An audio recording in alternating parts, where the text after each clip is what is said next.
In the entire history of the Big 12, started in 1996, and I dropped this on our show Saturday.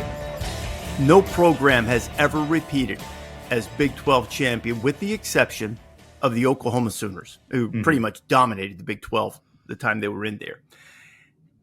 Different teams every year, it seems. Iowa State, after last Saturday, and last year, seems to have solved its hex and close games. That now I think they've won 6 of their last 7 one-possession games after having lost 13 of 16.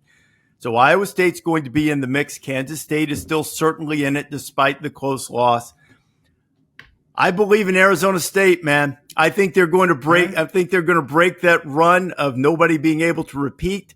You joked with me as Kansas laid it on Fresno State the other night that this was the Kansas team I thought I was going to get last year when I picked Kansas to win the Big 12 and go to the playoff. I'm not gun shy as a result of that misstep. Arizona State's got a lot back. I know they have to replace Scadaboo. I really like Levitt. I think Dillingham has the right demeanor and disposition. Now, here's the caveat. They won close games last year. Oh, sure. They have to continue to do that. And I know everybody says, well, big deal. What great insight that they've got to win close games. There is just so much data, particularly in the Big 12, that if you have an excellent record in one-possession games, meaning only 1 or 2 losses, you get 4 or 5 wins, everybody's going to have 6 or 7 of them. That's just the way it goes in that conference. If you go 6-1-5-2, you're probably going to be in the mix. If they don't go your way, as they didn't for Kansas last year early, you're not going to be in the mix. And Arizona State's going to have to do that, but I like the Sun Devils to repeat and go back to the playoff. Good stat from Clark Williams, the Big 12's trusty PR chief. Last year, the Big 12 led the nation in fourth quarter lead changes and last-minute go-ahead scores in conference games. So there you go. It is, that is, a testament to why we love the Big 12. It's an awesome, wide-open league. I listened to you and Dan. Dan loves the Big 12, I know, just because the Big 12 is everything we love about football, right? Like it's zany, fun, typically high scoring. It's good stuff. So I'm going to go zany on you and pick Utah. I just am a believer in Jason Beck and the offense they brought in. I'm a believer in Dan Pierre coming from New Mexico. And I'm a believer in their offensive line. It's the case for Utah we've always had with good quarterback health needed because they don't really have a backup. And thank God I don't have to give a Cam Rising update again on GameDay. But I just I think the talent is there. I think the formula is there. And I just don't think Kyle Whittingham would have come back if he didn't think he could go win this thing. He told me Big 12 Media Days he didn't want to go out the way that they did, and it was awful. So it is a leap here. I like the pieces, but I really like the 2 offensive tackles, the interior guys. They are rugged, they are experienced, they will punch you in the mouth, and I am confident they will be able to move the ball. And if you move the ball, they're going to stop people. They may not have the maulers on the D-line, Rece, that they've had in the past, but they're really good. So I'm going to take another. They weren't worst because Oklahoma State was worst, but close to worst to first. Continuing that theme, the offense, they really hope things get turned around. Utah had a 7-game losing streak last year after starting the season 4-0, but they got a lot of guys on defense too. Pete, some of the injury problems. They had 22 guys that started at least 1 game on defense coming back. So, they were -4 in turnovers. They get all of that straightened out. That's, I don't hate that pick. ACC, I don't think it's going to be much of a surprise for anyone who has listened to this podcast or looked at my preseason poll. I'm going to take the Clemson Tigers to win the ACC again and to largely rip through their schedule headed to the playoff. What say you? Same thing. I don't know if we need to really dive in too deep on it. Clemson's the class of that league. They, talent-wise, are with the elite Clemson teams that won the national title, and I think they'll be right in the thick of it. Quick little foreshadowing. Don't want to give away your team. How many teams do you have in your field from the ACC? Just Clemson? You have 2.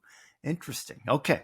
Now let's go SEC. We'll save Big Ten for last since they are the 2-time reigning champion. Who do you have in the SEC? So my SEC conference champion, I am going to take poor old Georgia You talked about them Rece on the show on Saturday. Just poor old Georgia, defending SEC champs, puttering along. I'm a believer in the program. I'm a believer in the strength of the program. There are some questions that we'll need to see, but I think they have addressed some of the like explosive skill issues, and I believe in their offense, and we will see a full season of old Gunner with a sister named Georgia. I also believe in Georgia. I believe in Texas. I believe in LSU. I believe in all of these teams. All of them could win it. I think Alabama's going to win the SEC. I think Alabama is loaded on the offensive line. They're loaded on defense. I mentioned this earlier on the podcast. It all comes down to how well does Ty Simpson play, and I think he's going to play very well. Nick Sheridan is a really good coach, quarterback coach, offensive coordinator last year, but I think having Ryan Grubb, just from a disposition standpoint, is really going to help them. So I'm going to take Alabama beating Texas in the SEC championship game, but Alabama won't get through the season unscathed. They'll probably have a couple of losses. I'll bank on them winning tiebreakers, getting into that game, and winning it somehow. What about the Big Ten?